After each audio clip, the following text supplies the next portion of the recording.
Tatlong lugar na ang ginalugad ng mga otoridad pero hindi pa rin maaresto ang negosyanteng si Atong Ang. Kasunod po yan ang inilabas na arrest warrant sa kanya kaugnay sa mga nawawalang sabongero. Sa kabila niyan, tuloy pa rin ang pagtugis kay Ang na nasa Pilipinas pa rin naman daw. Nasa frontline na balitang yan si Ian Suyu.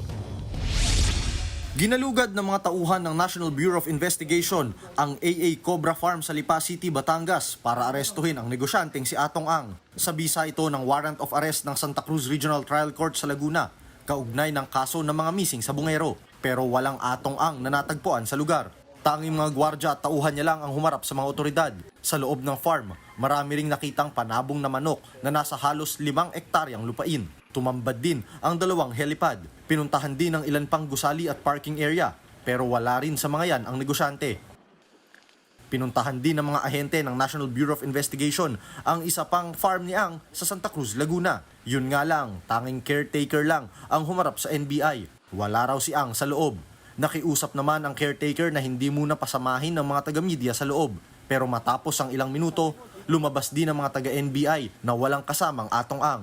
Pinareceive na lamang ng NBI sa caretaker ang kopya ng warrant.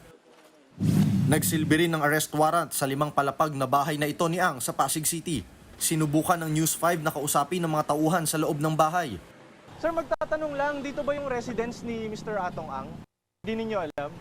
Natagalan ng mga pulis sa paghain ng arrest warrant dahil walang humarap ng mga tauhan o kasambahay ni Ang. Humantong pa sa nagpadala na ng hagdanan para akyatin ang gate ng bahay.